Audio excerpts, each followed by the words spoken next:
The arrival of a family at the heart of power. The land of Egypt shimmered beneath the sun like a golden sea of grain and stone, yet hunger lay hidden beneath its brilliance. The famine had spread its long shadow across the world, and now Jacob and his sons stood at the threshold of a foreign empire.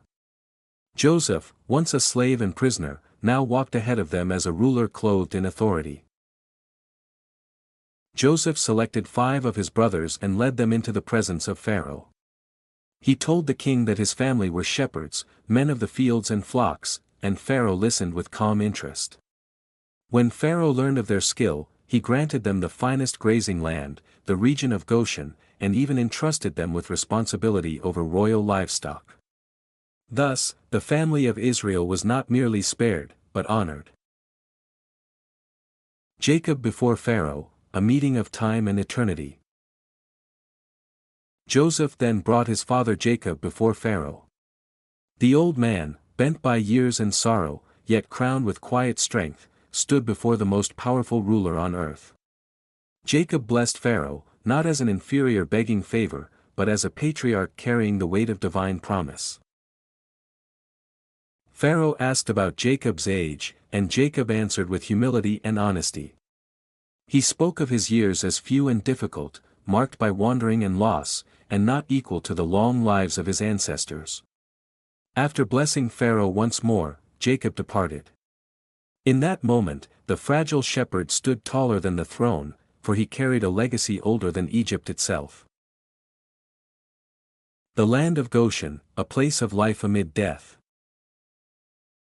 Joseph settled his father and brothers in Goshen, the best land of Egypt, as Pharaoh had commanded. There, the family took root. While famine tightened its grip on the rest of the world, Goshen became an island of life. Joseph provided food for his father's household, sustaining them according to their needs. Beyond Goshen, however, Egypt groaned. The famine was severe, and the people's supplies vanished. Grain became more precious than gold, and survival depended entirely on Joseph's wisdom. Joseph and the hunger of nations. As the famine worsened, people from Egypt and surrounding lands came to Joseph. First they brought money in exchange for grain. When their money was gone, they returned with livestock. Horses, sheep, cattle, and donkeys passed into Pharaoh's possession, and still Joseph fed them. When even their animals were gone, the people came once more, desperate but not defeated. They offered their land and themselves in exchange for food. Joseph accepted, not as a tyrant, but as a steward. He bought the land for Pharaoh and made the people servants of the crown, moving them into cities for survival. Israel grows while Egypt endures. Meanwhile, the family of Israel flourished in Goshen. They gained possessions, multiplied, and grew strong, even as famine ruled the earth. What had begun as a refuge became a foundation. A people was quietly being formed within the borders of a mighty empire. Jacob lived in Egypt for 17 years. His life, once restless and wandering, now found peace at its end. As death drew near, he called Joseph to his side. Jacob's final request, a promise beyond death. Jacob made Joseph swear a sacred oath.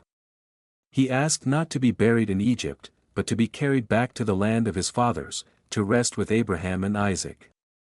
Joseph agreed, honoring both his father and the covenant that stretched across generations.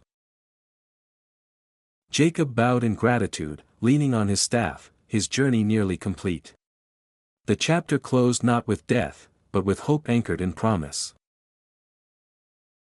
Explanation and lessons from Genesis 47. Genesis 47 is not a story of creation, but it is a story of preservation, transformation, and quiet beginnings. It shows how God sustains life through wisdom, even within political systems and economic hardship. Joseph's leadership reveals that authority can serve life rather than crush it.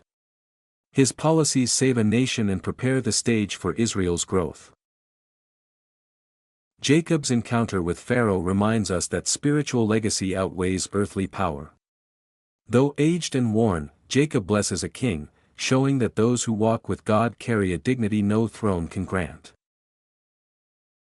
The settlement in Goshen teaches that God can carve out spaces of blessing even in foreign lands.